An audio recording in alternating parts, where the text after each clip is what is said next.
بسم الله، الحمد لله والصلاة والسلام على رسول الله. من رحمة الله بعبده أن يبتليه ببلاء لا يستطيع أن يخبر به أحدا، ولا يجد من يفهم تفاصيل هذا البلاء. ليش؟ حتى يكون القلب متعلق بالله فقط، والشكوى لا ترفع إلا لله. لأنك أنت لو شكوت شكواك هذه عن المشكلة اللي عندك للبشر لن يستطيعوا أن يفهموها أبدا. ولذلك الله عز وجل أحيانا يبتليك ببلاء ما يعرفه أحد إلا الله، ولا يعرف تفاصيله إلا الله. وعشان كذا شوفوا جمال هذا الدعاء: اللهم عالم الغيب والشهادة، فاطر السماوات والأرض، رب كل شيء ومليكه. شوفوا سبحان الله العظيم، هنا التفويض العام، يعني أنت هنا قاعد تتكلم عن الله عز وجل، عالم الغيب والشهادة، يعني عالم الشيء الذي يراه الناس ويشاهدونه، وعالم الأشياء المخفية في قلبك التي لا يراها أحد إلا الله سبحانه وتعالى، ولا يعلم بها إلا هو سبحانه وتعالى. فاطر السماوات والأرض، رب كل شيء ومليكه. الآن أنت جالس تتكلم عن الذي يملك كل شيء، وهذا هو التفويض. هنا أنت جالس تفوض الأمر لله. لماذا؟ لأنك تستعيذ من شر نفسك، اللي ممكن هي هذه النفس تدفعك للمهالك وأنت لا تعلم. ولذلك تقول: اللهم عالم الغيب والشهادة، فاطر السماوات والأرض، رب كل شيء ومليكه.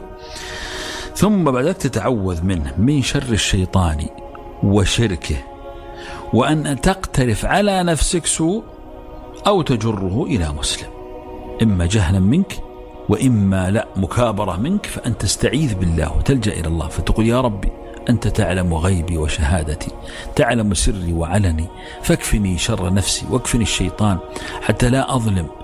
أحيانا ممكن يكون عندك طبيعة أو صفة سيئة، مثل صفة الغضب، صفة الانتقام. هذا الأمر يعني قد يكون هو سر ما حد يعرف فيه إلا ربك، وأنت تعلم أنك أحيانا إذا غضبت ممكن تؤذي، وإذا خاصم فجر. لذلك تلجأ إلى الله عز وجل أن يكفيك شر نفسك. لذلك دائما نقول يا إخواني: الإقبال على الله يحميك، فكلما زاد إيمانك بالله عز وجل زاد توفيق الله لك. ولذلك ماذا يقول الله في القرآن؟ يقول: ومن يؤمن بالله يهدي قلبه والله بكل شيء عليم. ليش إحنا علمنا الاستخارة؟ ليه؟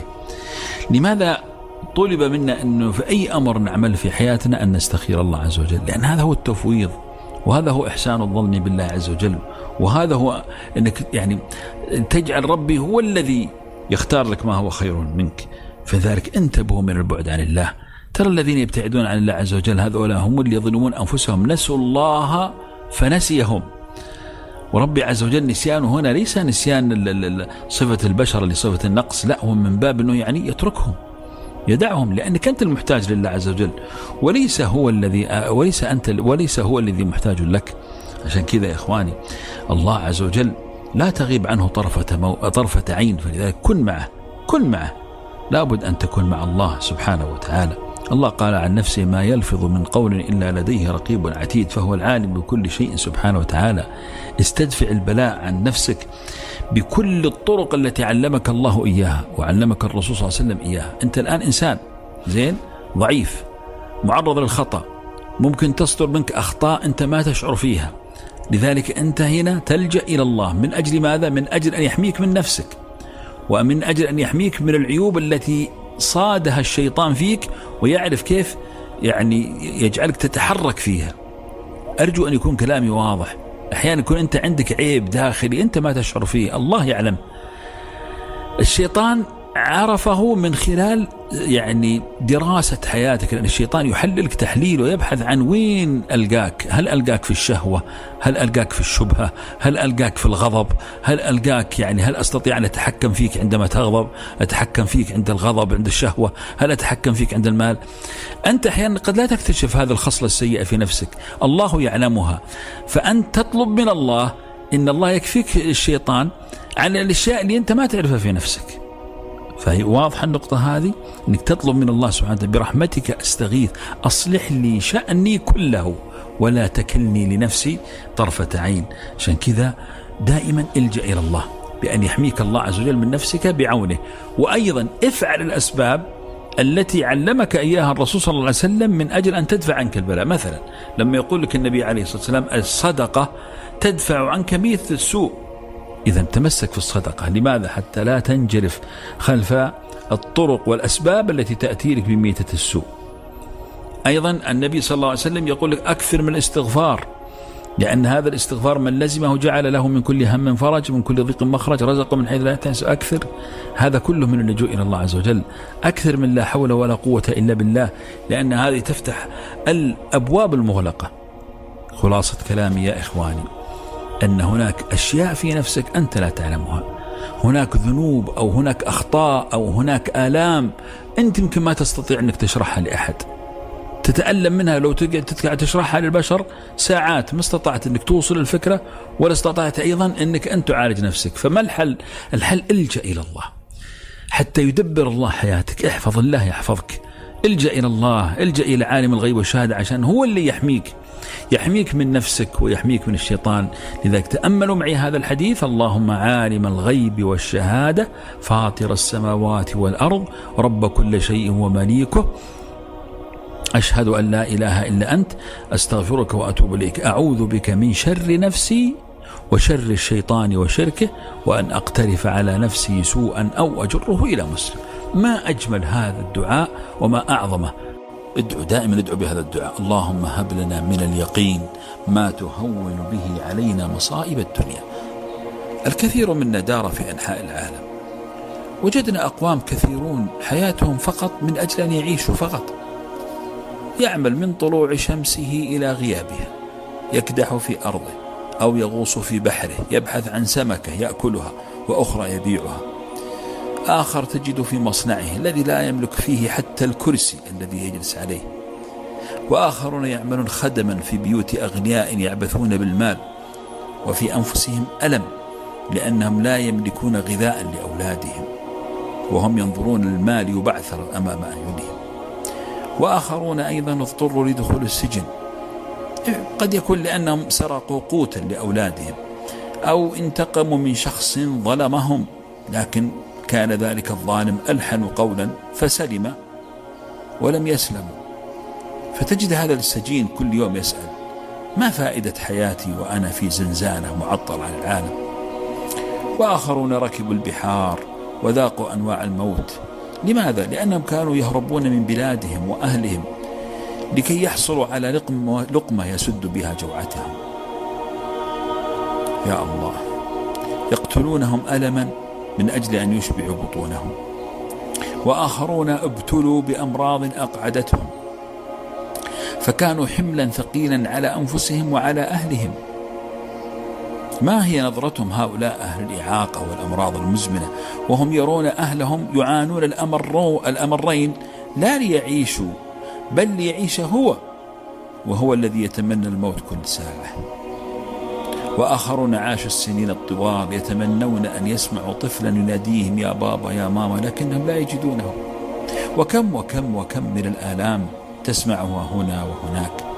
تنظر إلى هذا العالم فيأتي سؤال: أين الله؟ أين الله؟ أين الرحيم الذي سمعنا أن رحمته وسعت كل شيء؟ أين العدل الذي لا يقر الظلم ووعد أن ينتصر للمظلوم؟ أين الذي خلق كل شيء بحكمة؟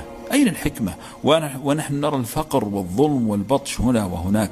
هذه تساؤلات موجودة لا ننكرها ولا نغمض أعيننا لأننا مثلا وجدنا بيت نأوي فيه، أو مثلا عندنا راتب يغنينا، ما بتنا ليلة ونحن جائعون. لا نغمض أعيننا، بل يجب أن نسمع لهؤلاء، يجب أن نسمعهم وهم يقولون أين الله، ثم نجيب عليهم.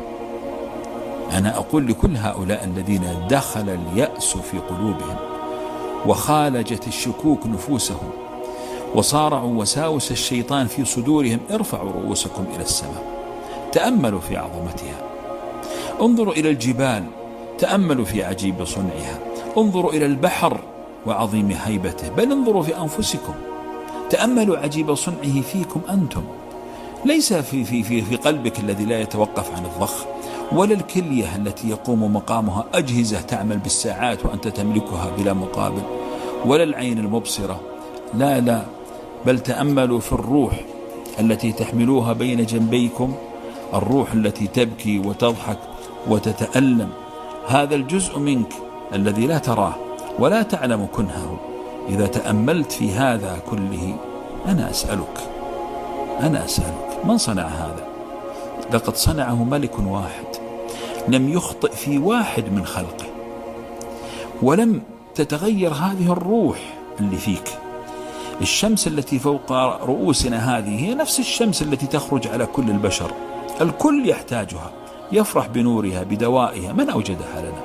إنه نفس الملك الذي خلقنا، الذي أنت تقول أين هو من المظلوم وأين هو من المريض والمعاق والمحتاج. هذا الملك لو لم يكن يحبنا لجعل حياتنا ما تنتهي، لنستمر في معاناتنا في هذه الحياة، لكنه أعطاها قدر معين، وأعطانا ملائكة تكتب وترصد ردود أفعالنا، وأعطانا جسد مهما طال لن يطول أكثر من 100 سنة، لكن أعطاك الروح التي لا تفنى. هل تعلم كم من روحك أنت؟ روحك هذه خالدة تتنقل بين جسد وجسد، كانت في جسد رقيق في رحم أمك، ثم انتقلت في جسد قوي في حياتك، ثم استقرت في مكان لا يعلمه إلا الله عز وجل عندما سينهش الدود جسدك غدا، ثم ستعود هي نفسها يوم تنبت أنت من جديد. الذي أحياك أول مرة قادر أن يعيدك مرة أخرى. الله عز وجل خلقك لعبادته، فمهما مر بك من الآلام لا تيأس، احسن ظنك بالله عز وجل، احسن ظنك لتعرف نعيم البشر وحكم البشر وظلم البشر. الله عز وجل خلقك لتعلم أنت أن الأمل الوحيد لك هو عند الله عز وجل. الله الذي خلق هذا الكون كله لا تظن أنه عاجز أن يدبر حياتك، لا والله. خليل الله إبراهيم لما كان يلقى في النار وهو في طريقه إلى النار يأتي إليه جبريل فيقول ماذا تريد؟ جبريل أعظم الملائكة، فيقول أما منك فلا، ما أبغى منك شيء، أنا أريد من الله. فما خذله الله عز وجل وأصبحت النار بردا وسلاما على إبراهيم. هاجر لم تحفر زمزم، ما حفرتها لتنقذ ابنها، بل فجرها الله تحت قدمي ابنها بقدرته. وأم موسى تراها ما أنقذت رضيعها، الله الذي ألقى عليه محبة منه ليحميه. ويوسف ما نجا إلا لما أصابه الله برحمة منه. وأيوب ما شفته الأدوية، إنما ضربة برجله فتفجر الدواء بين قدميه. فيا من شككت بربك وبعدله ارتح. الله خلقك وسواك وعدلك في أي صورة ما شاء ركبك، وهو الذي ستعود إليه. لا يمكن أبدا أن يكون كل هذا الإبداع الذي تراه في الكون عبث، أبدا لا يمكن. لو كان عبث لما مات أحد، لكنها مرحلة ستمرها في رحلة روحك الخالدة، وهي مرحلة الدنيا، فأحسن العمل بها.